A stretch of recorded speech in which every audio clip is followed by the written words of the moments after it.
So you know it's not a crime to be fascinated by all things criminal.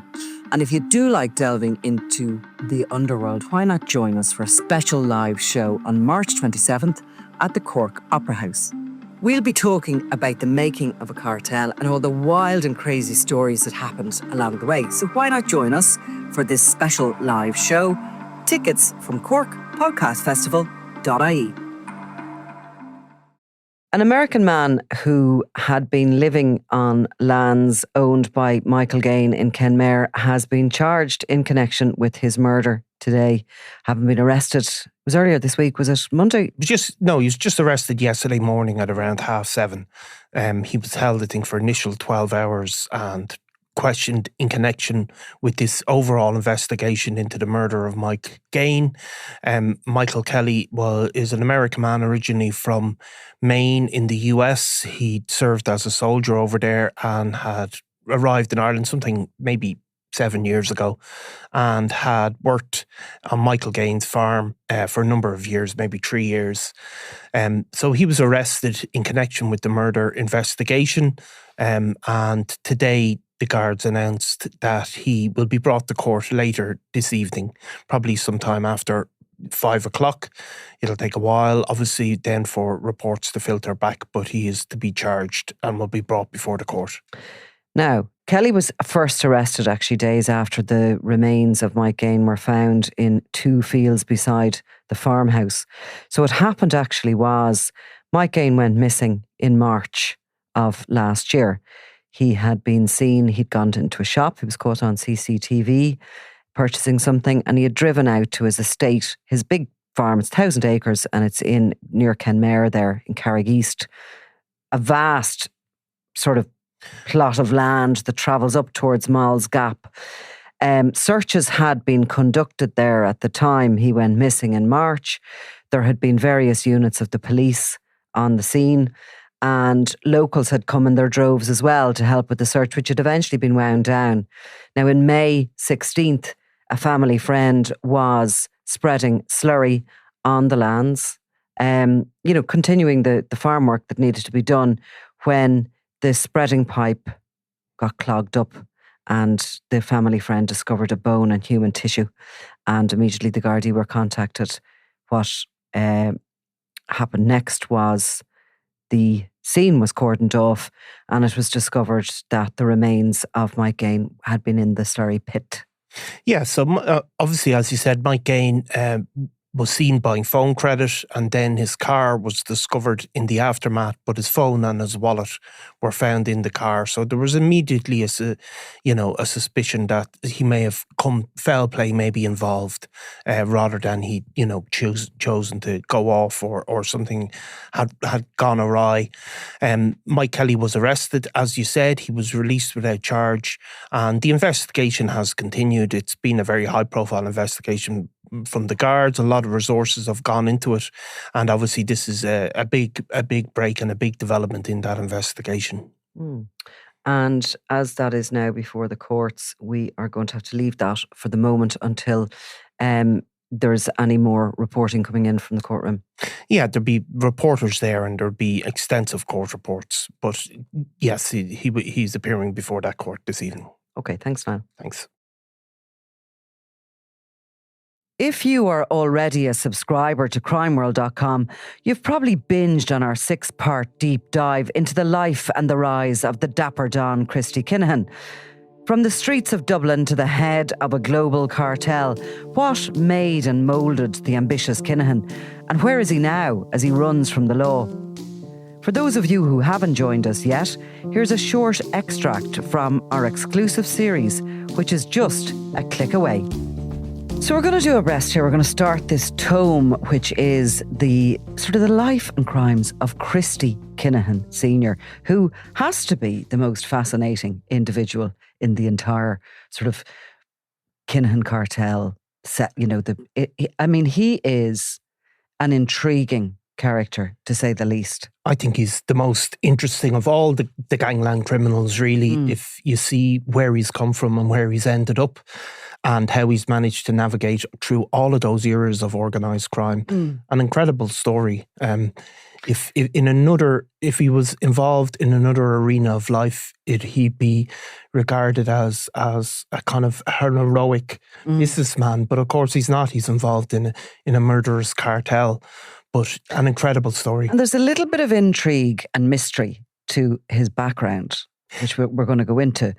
Some of it is clear, and other bits, the stories that go around the mix, and you can never, like, for example, some people would say he was a heroin addict. I know he did tell the courts at one point that he did that, but he did it for a reason.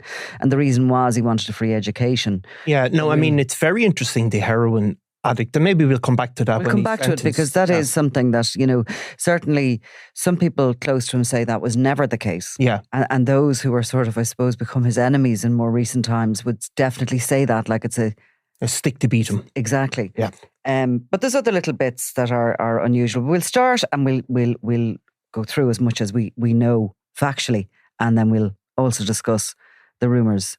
So he's born in 1957. He's 6 years older than Jerry the Monk Hutch, which just gives him a little bit of a, we can see where he is.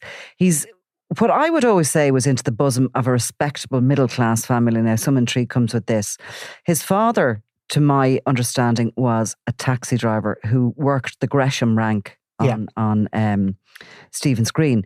And that would have been a good job. That would have been a good job, a well-earning job. Certainly taxis, back in the day when taxis were protected. His father was also at some point registered, or went, I think, on as a dairy farm manager, and also people would say he was involved in kind of street trading. Not, as a lot of people in Dublin would have been over the years, involved in some stalls and selling in that sort of arena. So Christy Kinahan is raised in Cabra, but his birth cert says that he was born in England, in a place called Perryvale, near Ealing, I think, in London. So this is the late 1950s, when at that time in Irish history, we were, there was high unemployment.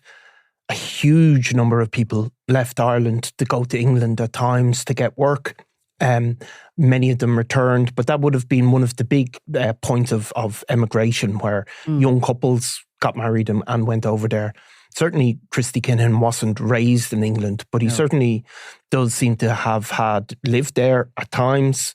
He's had connections to Birmingham and that sort of area, maybe all his life. So he's described, I suppose, as a middle class, having a middle class upbringing. Well, I suppose the first house that we can look upon that we know he was in as a child, and he was the only boy in a family of three girls, Denise, Maria and Sally Ann. The mother appears to run a B&B from what is a generous Edwardian house. Do you know the name of the road? Charleville Road. Charleville Road. So, I mean, yeah, I know it well. I mean, I would have grown up very close to there. I mean, those houses are worth a huge amount of money. Now, like a lot of houses in that area, for example, those big houses on the North Circular Road, which aren't far away, and there probably would have been times where you would have picked them up at a bargain price, but it would be at, very, very far away from some of the figures we've discussed. For example, the grinding poverty in which Jerry Hutch would have been born into. Certainly Christy Kinahan would have been raised in something that's now worth a huge amount of money, that home. And it's would they have always been a middle class sort of a home? We're using that term very loosely here. That's part of East Cabra. Yeah. Right now, if you walk through East Cabra now, you can't. There's organic coffee shops and all of that sort of stuff, and houses being sold for routinely close to $500,000. Like back in the 60s, it wouldn't have been so much like that, I think. And those houses, like a lot of places in sort of Stony Batter or somewhere like that, those houses wouldn't have been seen as posh houses. Would a taxi driver's wage have bought that house? Well, it would have. It would have. I mean, it would be far bigger than most houses in that area, and would have cost a lot of money. But I suppose it's a different context, and Cabra would have been different then. Christy Kinahan would have been growing up in the 60s, early 70s when he's a teenager, and Cabra at that stage would have been a lot kind of wilder, I suppose. Like a lot of areas, there was a lot of homes built at one stage, and young people grew up, and it certainly would be a far more settled area, just like places like Crumlin and Drimnagh have become far more settled as the time has gone on. So he would have been brought up in an area that I wouldn't describe as being a sort of upper middle class area. He would have been grown up in a working class area, in a big house in a working class area, really. And it's the big house. Yeah. It's an impressive looking house. It always would have been. We do have some suggestion that the family originally lived in St. Teresa's Gardens. Yeah. To go from St. Teresa's Gardens to Cabra and to this Edwardian period property is a huge leap. It is a huge leap, and people would have said to me, for example, that the connection between the Kavanagh and the Kinahan family, for example, has always been a bit. Bomber Kavanagh's parents. Bomber Kavanagh's parents would have known Christy Kinahan's dad. They would have been friendly. All those people have no involvement in crime. There's no suggestion of that, but that it would have been, I suppose, maybe not as straightforward as this is he's a middle class guy. It's somewhere along that line, I suppose. And like most Irish people have, the poverty is only one generation away, I suppose. Well, he certainly had aspirations, and he was very smart. In school. Though it is said, and it just shows you when somebody gets as big a news story as Christy Kinahan that his leaving cert results have been made public. Do you know that? Didn't know that. And maybe not made public, but the Sun did a story about how he actually failed his leaving. Right.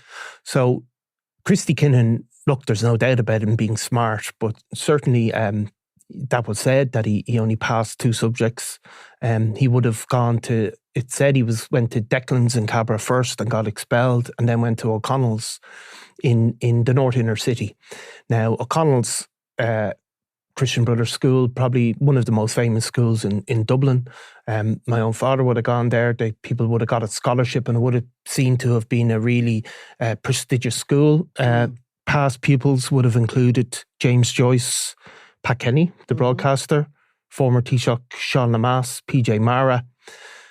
Also, interestingly, and probably a relative contemporary of Christy Kinahan would have been Tony Gregory would have gone there, who would play a huge prominent role in the anti-drugs marches in the city. So he would have gone. He would have, again, that would have been sort of a prestigious school. But he seems to have not thrived. And then I think we get into a bit of a grey area when he leaves school. But he excelled, apparently, at sport and at kickboxing. Yes, and that was a thing that he kept up, I think, through all his life, one way or another. And obviously his sons would have a huge interest in boxing as well. If you liked what you just heard, go to crimeworld.com now and subscribe for more ad-free listening, exclusive content, and the best crime stories around.